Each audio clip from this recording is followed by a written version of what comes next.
attending the 8th part of HULATAM info sessions. In these sessions, we plan to introduce Harrisburg University, the available resources that we have here, and the research that is going on university. My name is Rozbe Siddiqian. I am an associate professor of data analytics at Harrisburg University, and I have the honor to be the host of these weekly sessions. Harrisburg University is a private STEM-focused university in Harrisburg, Pennsylvania, with an additional location in Philadelphia. And we are so proud to say that we are going to have our first abroad location in City of Knowledge of Panama starting of the spring of 2022. HU has more than 50 programs in undergrad, grad, and PhD level, doctoral level. We have around 7,000 students who are representing more than 100 countries. HULATAM, which is the abbreviation that we use for Harrisburg University branch in Latin America, is now currently offering Master of Science in Data Analytics, Project Management, and Cybersecurity. The classes are going to be offered in hybrid format, which means we have online sessions plus face-to-face sessions that will be offered on campus, and they will be taught by professors from Harrisburg University from United States. If you have missed our past webinars, you can find all of them on YouTube page of Harrisburg University. If you have any questions during the talk, feel free to type your question in the chat box and I will get back to you as soon as it's possible. Our presenters tonight are first, without any order, sorry, Jennifer Metz, Dr. Jennifer Metz. She is an associate professor of e-sport management. She is experienced associate professor of e-sport and sport management, sport studies, with a demonstrated history of working in the higher education industry. She's skilled in lecturing, academic advising, instructional design, public speaking, and curriculum development. She has strong community and social services professional with a Doctor of Philosophy, PhD, focused in kinesiology, sport studies. We have also Dr. Charles Palmer. He is the program lead and associate professor of interactive media, executive director, Center for Advanced Entertainment and Learning Technology. As an executive director of the Center of Advanced Entertainment and Learning Technology, Charles Palmer oversees the design and development of ventures in new and emerging technologies. In 2015, Professor Palmer designed and developed the Interactive Media Degree Program and continues to serve as the program lead. Outside of IMED, he is an advisor to the Learning Technology Master of Science program and works closely with other HU faculty on the development of new program areas of study. For the past 11 years, he has coordinated the High School Gaming Academy, mentored students on research, worked with students on the development of client-based projects, and served as a consultant to the Central PA media outlets as a technology and social media expert. His teaching and research interests are virtual and augmented reality, digital design, collegiate and professional esport, game and simulation design and development, data visualization, sentiment analysis, motion graphics, 3D modeling, and visual effect. We are so happy and eager to hear your presentation, please. Dr. Metz, Dr. Palmer, you can stop.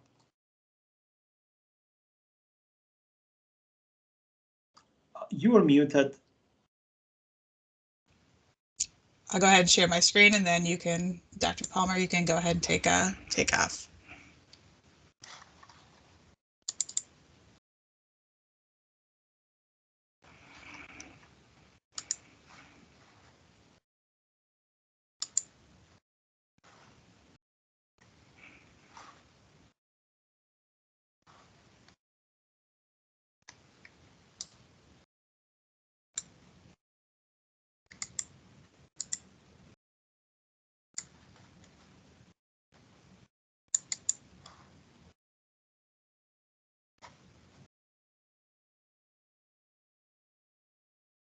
Okay, we'll go ahead and get started. So I will take you through a little bit today of eSport management, and then we'll hand it over to Professor Palmer. So welcome to eSport management at Harrisburg University. We're excited to have you. We're a relatively young program. We were the 4th eSport program in the USA. And we've had a lot of success and growth with our US campus in Harrisburg and also in Philly. So I'm going to pass it over to Professor Palmer, who is the esports lead, and give him a chance to tell you a little bit more about the esports space in and of itself, and give you some background information of why esports, why now, and why it's important. All right. Thank you. Professor Palmer.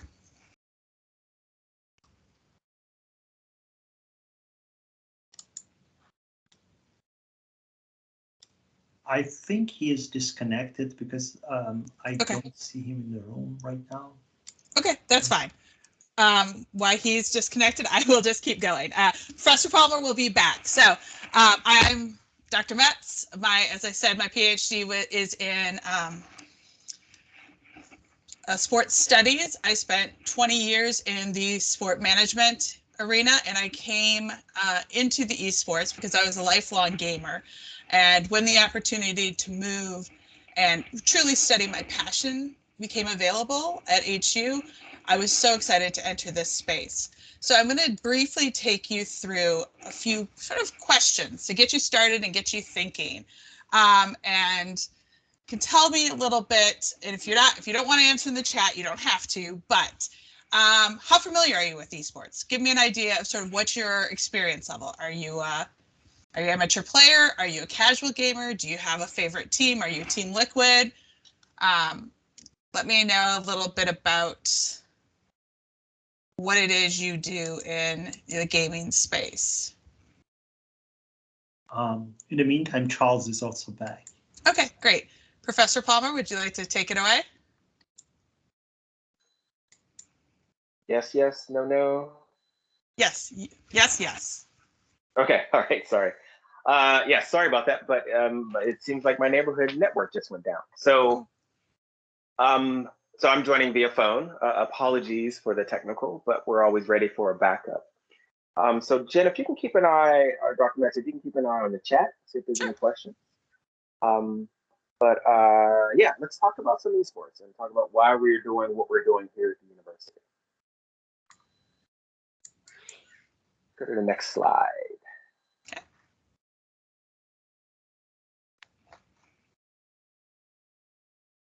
So the university has been interested in esports for a while now. It stemmed with the direction that our first collegiate team undertook. And that was our HU Storm team, our League of Legends, Overwatch, and Hearthstone were the first teams we crafted. And the Overwatch team went on to become national championship its first 2 years. The interesting thing about that is that because we had that type of exposure, a number of our partners or other companies that were interested in moving into the esports space, and a few companies that were already in that space, came to us to ask us, wanted to find a little bit about how we built the program and what we were working on, but also to help them direct a change in the industry itself. The industry had grown up over the last 20 plus years or so, mainly based on a lot of volunteers. And overall, esports was trying to professionalize itself, or it is. It's still in those phases of doing that. And so what you saw was a lot of people who were in the esports space, but they were there because they were transplants from other industries.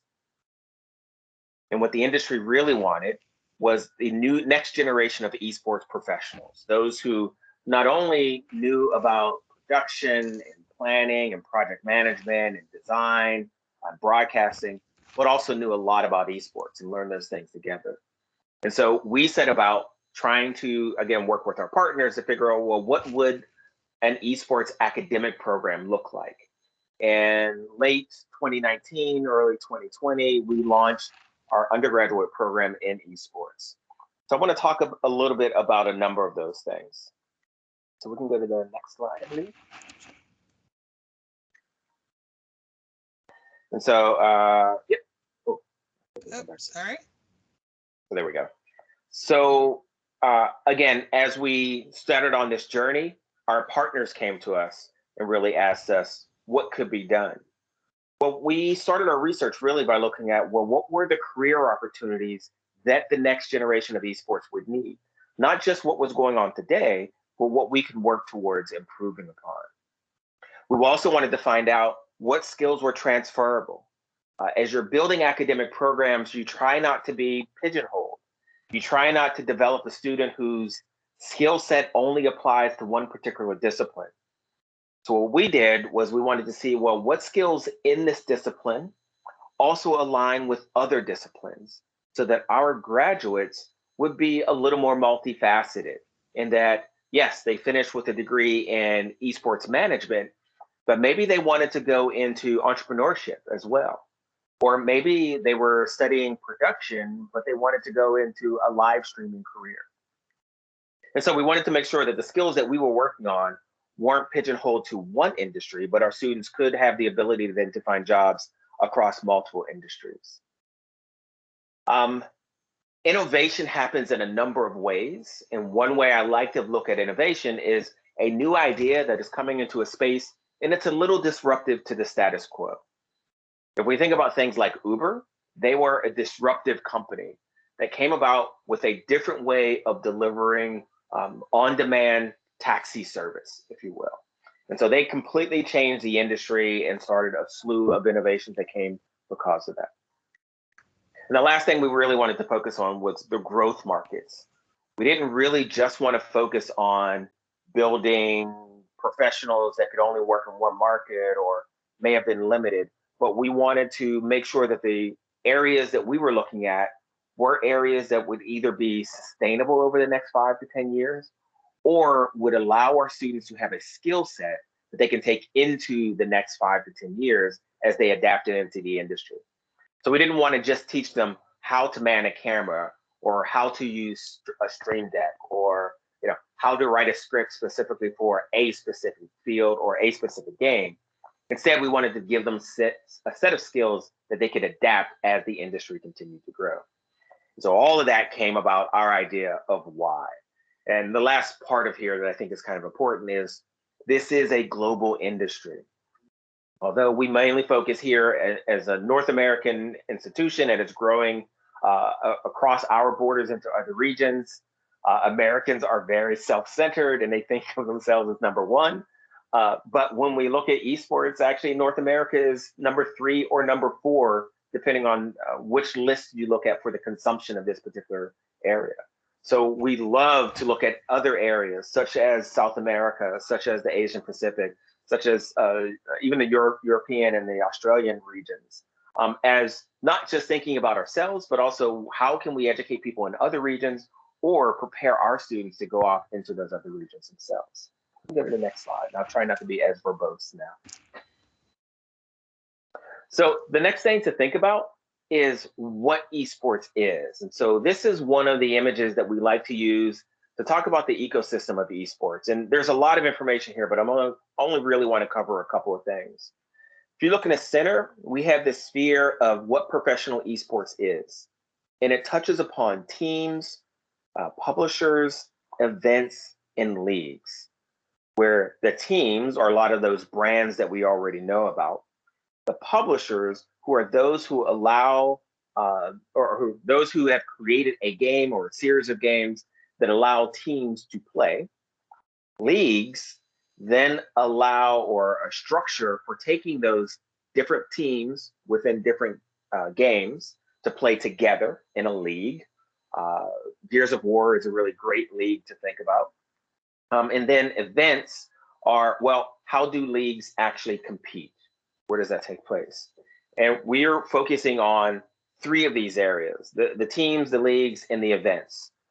I run another program, Interactive Media, that does touch upon game design and game development, but the esports program really is looking at these other 3 areas. The reason all of this can come about to play is the fact that they sit inside of this space, which is the outer or the middle circle, which is called channels there. And so Twitch, YouTube, even Facebook gaming now is really making a stride into this area. They promote these activities. They create engagement for individuals. They get people excited to watch. We see this in all across broadcast media when we think about traditional sports. But esports is the same way. How do people consume the sport itself? Once you build consumers, those consumers will invest. They'll do it with their time of watching hours of footage. They'll do it with their money, where they're buying jerseys, they're buying tickets to events, they're upgrading to VIP, they're playing the games, they're doing all these things to ingest money into the system itself. As that money increases, we start to see all these other brands listed, and these are just an example of some brands on the left-hand side that say, hey, wait a minute, this is our audience that we want to promote to. These are the people that should be buying our products. So then we see the people who are in those channels, the Twitch, the YouTubes, the Facebooks, they start promoting ads. Those ads make money for the venues, make money for the leagues, make money for the publishers themselves. And all of this together allows you to create this ecosystem where people come to watch, they consume advertising dollars, they pay into the system. That money is then used by the publishers to sell more games, by the teams to pay their athletes, by athletes being motivated to play because of prize pools. All of this stuff works together. And it's great for our students to understand the relationship and all of the challenges that come about of keeping this ecosystem well-rounded. Next slide.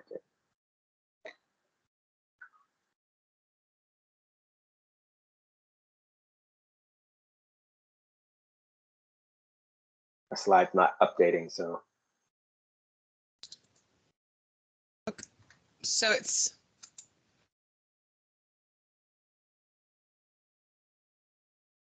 for a short moment. So I will go ahead and just move on to the next.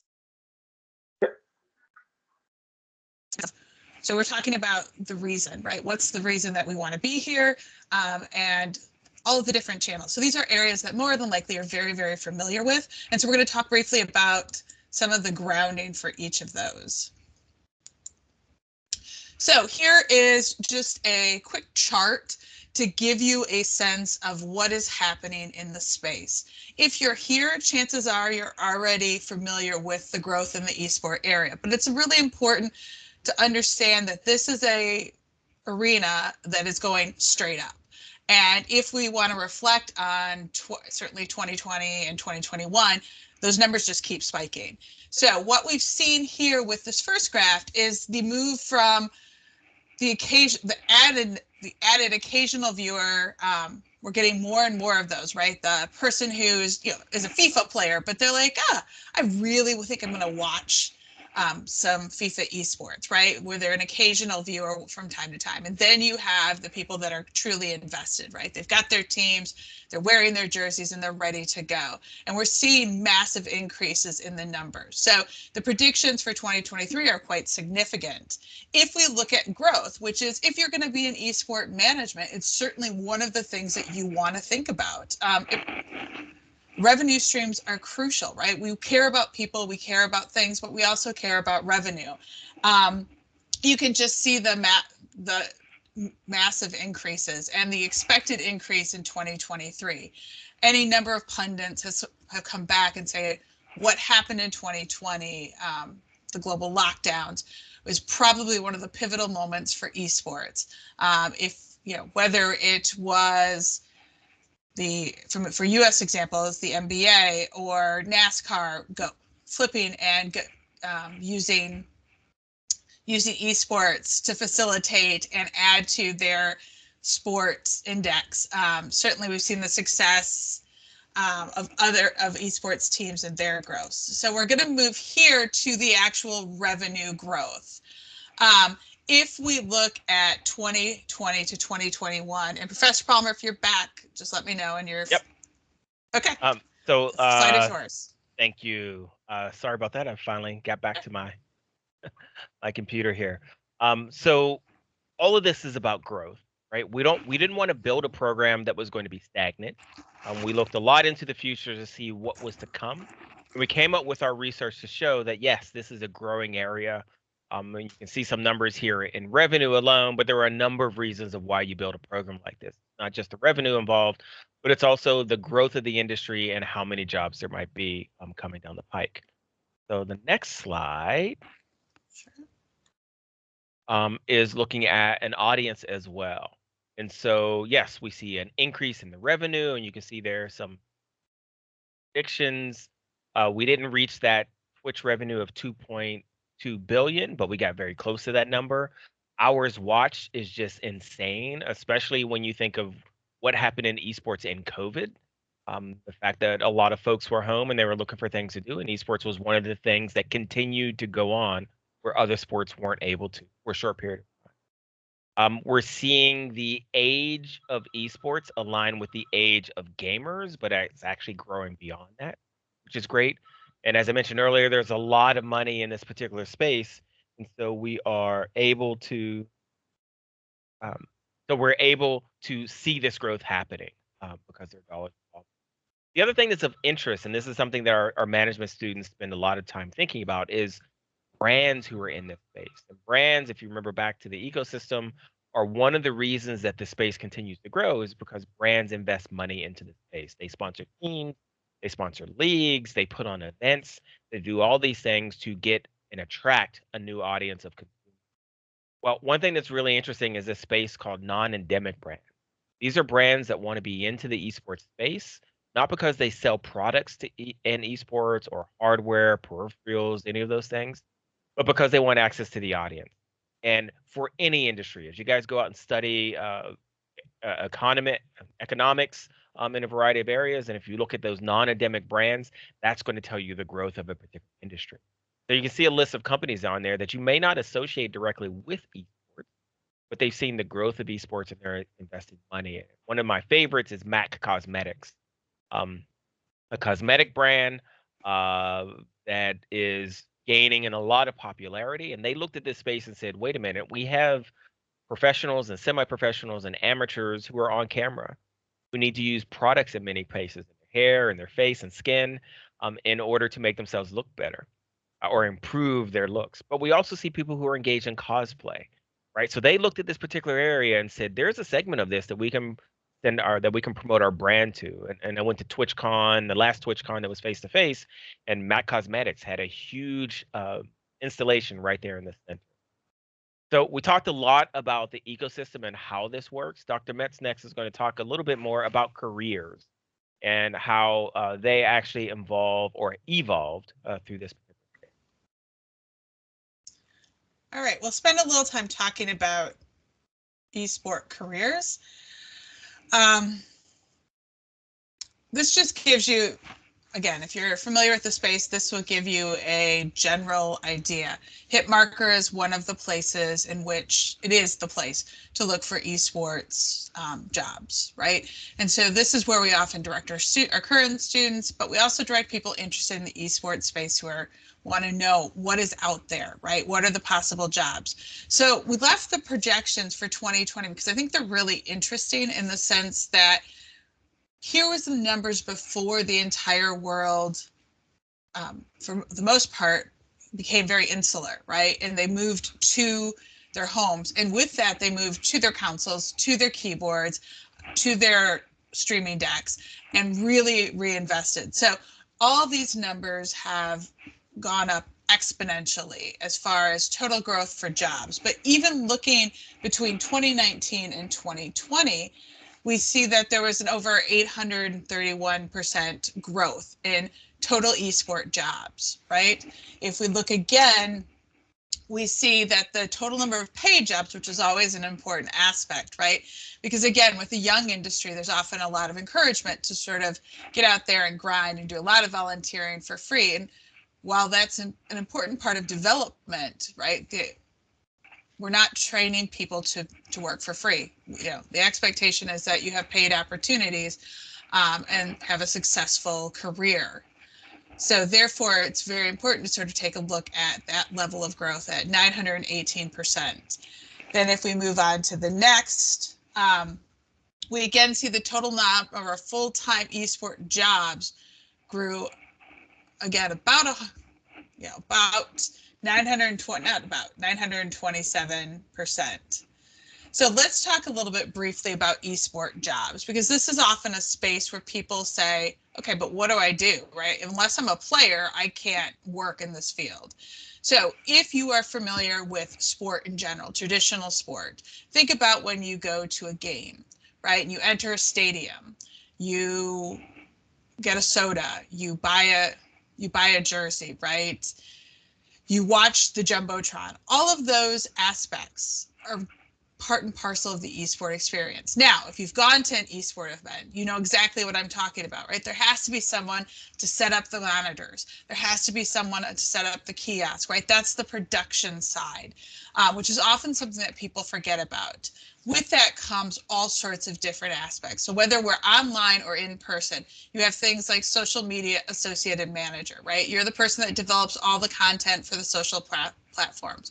What's key about the esport education for me, and this is one of the large reasons that I wanted to make the move from sport management to esports, was as I was looking at my sport management students, I was recognizing more and more that the skills that the esports student that was endemic to the esport experience was something that the traditional sport management student would need, because things like being capable to be a social media manager, right? Having the ability to manage multiple platforms. That's something that's going to be something that you will learn as an esports student. That's really important and that can travel with you. It doesn't have to just be that esport experience. Esport reporting and commentating, not just the shoutcasting, right? Which is what we all sort of think about, right? Being the guy on the mic.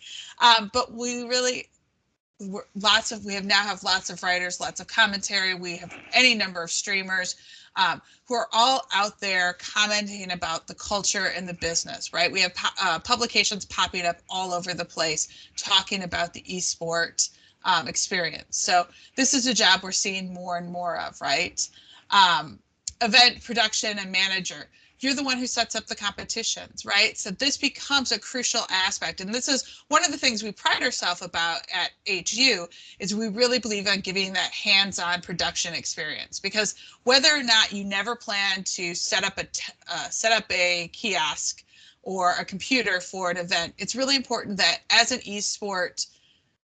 as a person in the esports space, that you understand what it takes to put on an event, right? You understand the ins and outs, whether that event is virtual or whether that event's in person, right? Because you have to understand it from the bottom up.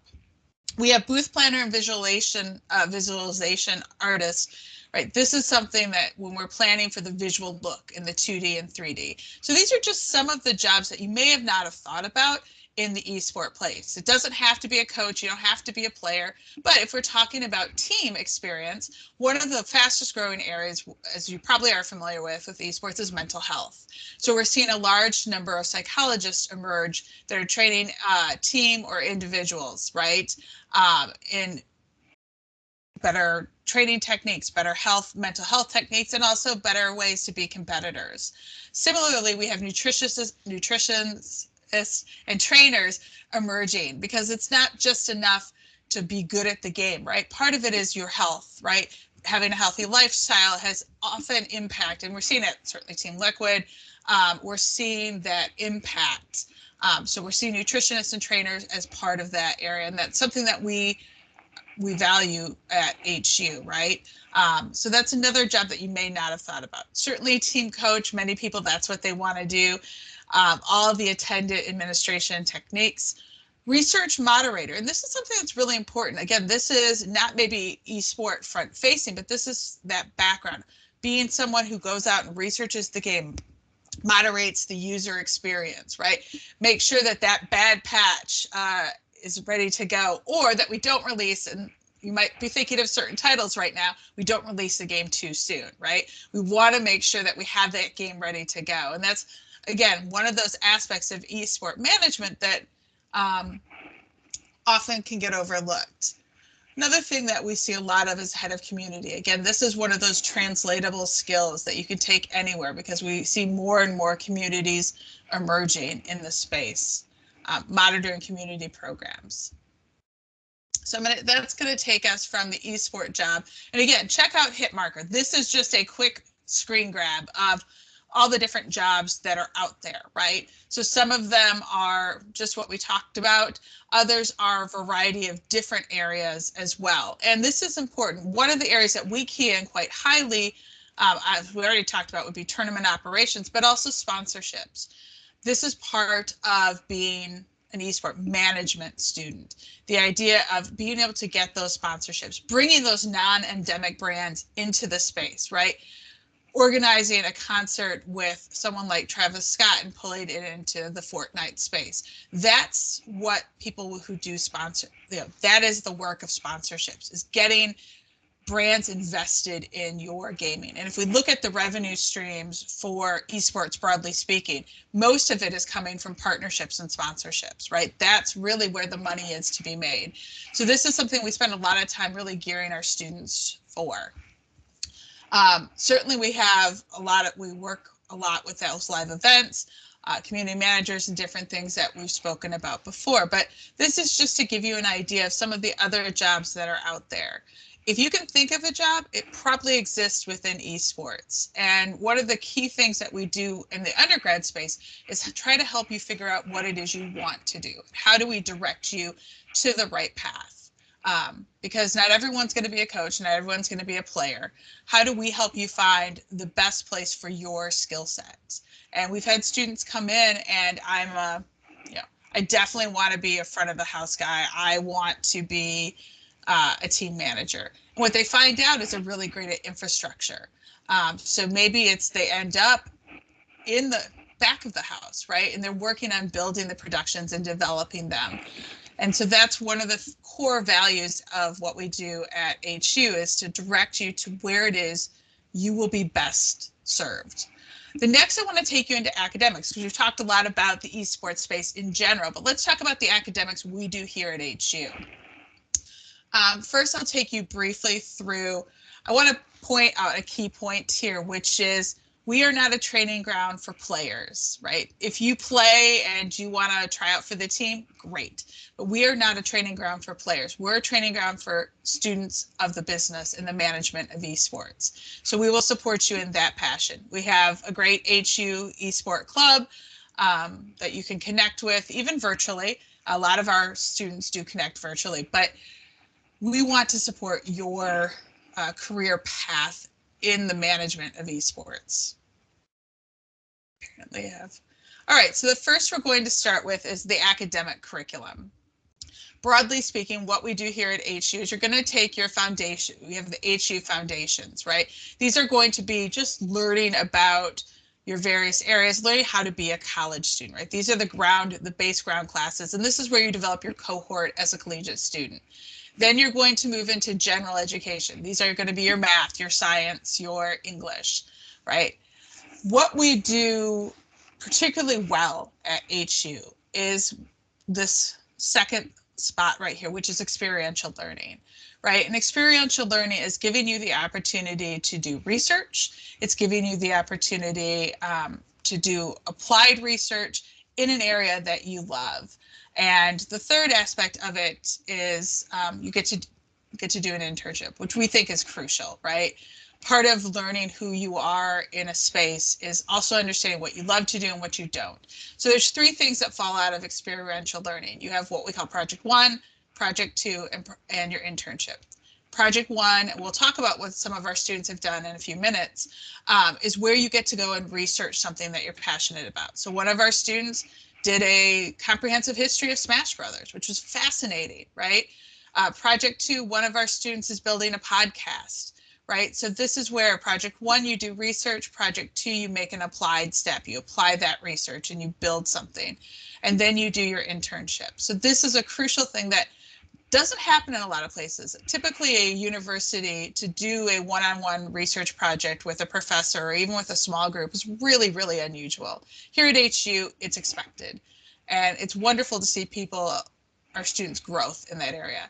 Then you have your general electives. That takes you into the esports foundation, specialization, and electives. And so we'll talk specifically about the eSport program in a minute.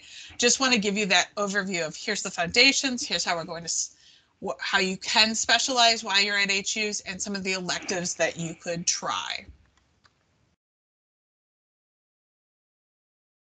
Let's pick it up from there. Yep, that's great. Okay. So our one thing that we do different in the esports program is one of the things that Dr. Metz mentioned that it's extremely important to recognize is experiential. We want our students doing the thing. We don't want them just in class listening to lectures or reading about it. We want them doing it. And so that extends throughout everything. And one of the things that is great about the esports program at Harrisburg University of Science and Technology is that in the first year, the first semester, students actually take a course in their major. And we have a couple of courses that they'll take over that first year. And the first one is actually on the right-hand side. I don't know why these are switched. It's the competitive gaming seminar. And this is a first semester 2-credit course where one credit course where the students are introduced to what is esports. And as an anecdote or as a side story, I'll mention that almost every student comes into this course thinking they know everything about esports. But the instructors are all either ex-players, ex-coach, or ex-directors. And they know a lot about the space. And so we take this time to really open the students' understanding of what esports is. In many cases, they're coming to the space as a super fan or just a fan of a particular sport or a player or a team. And now we're exposing them to a bunch of other topics in the space that they can think about as they continue to grow as a professional. The second semester, they then take an introduction to esports course. At its core, this is a business course. We're not talking about this as a competitive environment as much as we're talking about a venture that fits alongside of any other business venture, right? These are, how do organizations work? How is the space monetized? Where is some of the research that's taking place? Why does this particular ecosystem work the way it does? What are contracts and what are negotiations for those contracts? A lot of topics are discussed here, again, to prepare the students for a career in this particular space. On the next slide, we see a little deeper into the curriculum itself. So here, as we saw 2 slides ago, there was a breakout. After you take your first set of courses, what's next? Well, you have some foundation courses that you take, and then you can specialize, and then you over-specialize with some electives. So things such as that Dr. Metz teaches a course that is fantastic, and it's called Contemporary Issues. A number of academic institutions can't teach courses like this. The reason we teach it, one, is it's extremely important. The reason we can do it is we look at this as a growth area. The idea of contemporary issues is we have the instructors as well as guest speakers and talk about what is happening today in esports. You open up Twitter or you open up any of the esports magazines, you'll find there's a constant dialogue of the various things. Even Reddit is a great example of the things that are going on inside of this space. And some of them are the good that's going on in the space. Some of them are just information, and some are the negative aspects of it. And so we have people who are engaged in some of the conflicts that are taking place or are in positions where they have a really strong opinion about how the industry operates. They present that to the students, and the students have a chance to have a dialogue about those. And as we talk through those various issues, the idea here is that the students understand what those issues are. So as they move forward in their career, they can now think about, well, how would I solve that particular issue? Or how would my organization work towards that? The others that are listed there are identifiers. There are things like a social media management, the live event course, or field studies, analytics, organizational behavior. We are constantly evolving this program based on how the industry grows and what the interests of our students are. So although there's listed as a foundation and they really are the core of it, we're constantly updating and growing what we do here. And that goes for the specialization areas as well. We have students who come in who want to focus on engagement, transitioning a fan to a super fan, working with venues so that they can create entertainment opportunities for their fans. So I taught this semester a fan engagement course where we looked at building tools allowed to do that. this spring semester, we're offering our leadership class for the first time. And so it's really interesting to see how students think about their career, think about the areas they want to focus in, and then go ahead and specialize in those areas by taking a series of courses. And then you can round out your academics through the electives, which aren't just in which aren't just in esports, but they are also in our management, entrepreneurship, and business program, our MEBA program. It might be production. You might want to go deeper into that, and you might take something in the interactive media program. You might decide analytics is something you want to focus on, and so you'll take courses in those programs.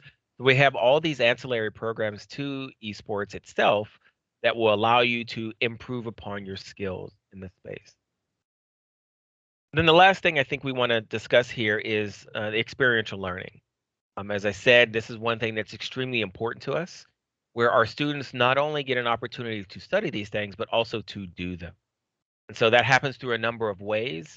Internships is one of them. Dr. Metz mentioned our projects as well. And so here are 3 students. We've had a total of about 5 students who have done their internships so far, whether that is production or that is organizations and management, or that's coaching. We have students go into all of those areas. And we have, as you can see on the bottom portion of this slide, a number of things that our students are coming up with.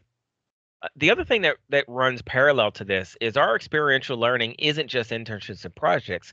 Sometimes the root of our courses are very experiential itself. And so Dr. Metz and I and another faculty member, we just met today to talk about some opportunities we're going to have for our students in the spring. And so the students, while they're taking some of their coursework, we're going to have the opportunity to develop 3 events that we're going to offer in the spring, or at least a minimum of 3 events through different courses. So instead of just learning about how to put on an event or reading about how to put on an event, the students are going to do just that. They are going to put on an event. They're going to recruit teams to play. They're going to pitch the theme of the event itself. They are going to staff it with broadcasters. They're going to work with IT and networking people to sort of make sure we have all the infrastructure in place for it. They're going to do everything from nuts to bolts. They'll do that with faculty supervision. They'll do that with some guests that we come in so that they can work side by side and they can shadow to understand the role before they take it on. But it's all being done in a safe environment. So it's being done with our esports club to some degree, and we do have some public events, but the club is a great way for our students to put on events for their friends and learn really about what's going on in a particular discipline. The next 2 slides are actually our students talking about their internships themselves. And so rather than hearing it from us, the old fogies in the room, it's good to hear from our students themselves on what they've been learning.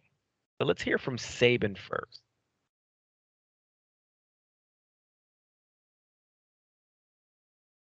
I wonder if the audio is it probably is not. No, there's no audio. Yeah. Dr. Metz, if you stop the presentation, and then when you go to share it again, there's a checkbox on the lower portion that says share desktop audio. Sorry, I should have mentioned that.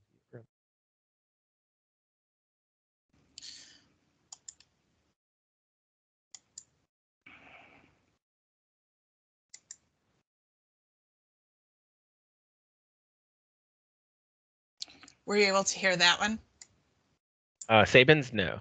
No. Okay, let's try. You should be. It should go. Nope.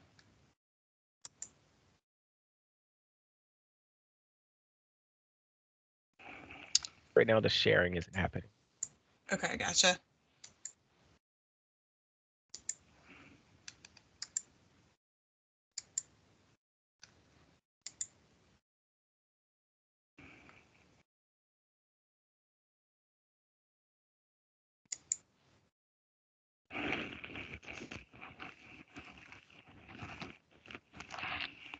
Okay, so yeah, for some reason the audio is not running. Not a big deal. I can share with Mortiz what's happening here, but Sabin is one of our students. We are in Harrisburg, Pennsylvania, and the Susquehanna Sonics is our local team. They have teams that are in PUBG, Valorant, Rainbow Six Siege, and WoW. Actually, last year, our PUBG team won the international championship in Korea, and then just this week, our Rainbow Six Siege run the North American major. So they have some winning teams. And Sabinwood had the ability to work as an intern in production for the Sonics, as well as an assistant manager. And then the second presentation is Lindsay Wagaman. And she did a little bit of everything. She's one of our star students. And we wanted to share these simply so you can hear from the students' words, but it's not playing, so that's not a big issue. The next slide is our students don't just do the hands-on production work, they are also doing research. And so they are researching topics that they find interest in. Dr. Mess mentioned a little earlier about mental health and the growth of this. We've had some of our partners come to us and talk about this. We've had guest speakers come in. Our students have worked with sports psychiatrists to sort of talk about these things, psychologists talk about these things. And so that's an area that our students found to be very interesting. And I love the transcription. It just said blah, blah, blah. It's kind of funny. And research is one of those things that you should be interested in. And so if you are interested in it, you can find some things. So we had a young lady talking about how do you develop networking skills in esports, and they did a survey with a number of people to find out what their interests are, with the idea of building a Discord server specifically for that audience. We've had students working, 2 students this past semester working on how do you develop a new esports event. And they looked at the Combine event, developing something like that. Podcasting, a history of Smash Brothers, as Dr. Metz mentioned earlier, and then what does esports leagues look like during the pandemic, and using that as a blueprint for future leagues that might come into the space and may want to put on LAN events, but might decide to do something that was solely online, which a lot of events are doing. So lastly, I'll have Dr. Metz talk a little bit about coaching. So we're working a great deal with eSport coaching. We're seeing that as a growth area we're in an upward trend. The number of even undergrad students that are coming in saying, hey, I coached my high school or I coached my middle school team is phenomenal. And we're also seeing what's happening, at least in the US, and I think this is happening everywhere, where suddenly the middle schools and high school spaces are really getting involved in the coaching esports and having students engage. And now suddenly often teachers who aren't familiar with how to play esports, right? They're the Candy Crushers in the group and they're like, oh, you know about this, here, take on the esport team, right? So we really wanted to provide a service that allows for people to develop as they move forward. One of the courses that we teach to do that is the esports coaching. What we do is we bring in the basic foundations of coaching, right? The principles that you would use in any sport, in any, across any discipline, and what you're how to coach, but you're doing to learn how to coach within esports. So we bring in different lecturers and different speakers to help develop that relationship, right? And to think about how do I coach esports? Because again, this is a new field. So often administrators, whether at the collegiate level, whether the high school or primary level, are often not quite sure how to manage this. So I taught this class this past summer, and I brought in a number of different speakers. One was a psychologist, a speaker on mental health. Another was a physical therapist to talk about specific injuries that we see as part of esports. I brought in our League of Legends coach, Alex Chu, to talk about the specific challenges of coaching within League. So there are a number of different, amongst other speakers, there are a number of different ways in which the coaching student can learn and grow. And what we're trying to build is a cohort and a connection with others. Now, while much of this is asynchronous, right, with video presentations, etc., you'll have the opportunity to get to know other people. You'll have access to videos of big coaching name directors and other experts within the field to learn about how do I take a guy that's a good tank and make him a great tank, right? How do I get people out of the solo queue and really working as a team? And how do I keep my athletes from grinding every minute after practice, and so that they're so burned out they're no longer useful, right? And so this becomes one of the primary issues that we deal with within esport coaching, and learning how to manage a team at the esport level. And I think Professor Palmer will take off the esports bonus level. Sure. And so one thing that's great about being at an academic institution, a 4-year accredited institution, is all the things that go along with your bachelor's program. In this particular case, we have centers that the esports program works with. So CARE is a Center for Applied Research in Esports. And so it's a research center that takes on the task of asking or finding the questions and finding an answer for those questions. So one of the ones that they're looking at right now is how does physical exercise, eating habits, and sleeping habits, how does that affect professionals in esports? So that's a research study that's been funded. There's a neurological component of it that's working with another institution to really do a scientific study in this particular study. In the middle there is we actually have a user experience lab at the university. They do a lot of research in games. And one of the things that our esports students have the ability to do is work at this particular center to help their understanding of games by really studying how users engage with games.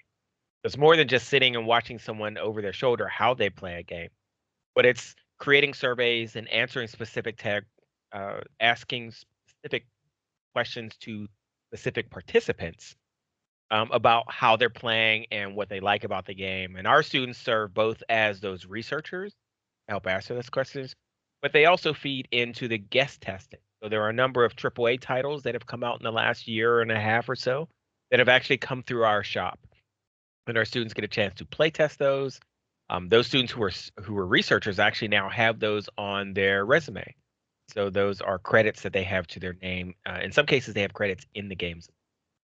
And then the last one on here is a research area that Dr. Metz runs. And this is our Journal of Esports. So reaching out to the industry, finding out some of the salient points that people want to discuss in the industry, finding out, again, what are those big questions that people want to know and learn about, and then reporting on those in a scientific manner.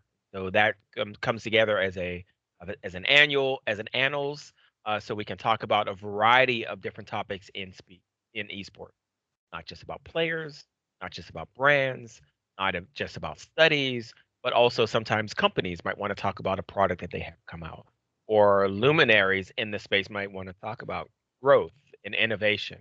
So we have a vehicle where our individuals can partner with us to talk about those. Students aren't really involved with the annals at this point, but there's no reason that some of our students who are doing research can't look to this as a source to have their work published at a later date. And I think, although I'm sorry, we went a lot. We talked about a lot of things here, and but if there are any questions, we have some time left to answer those, or we can provide some other information for you. But we'd like to hear if you have any questions. That was a great presentation. Thank you. I really appreciate it. I don't see any questions coming on the chat box.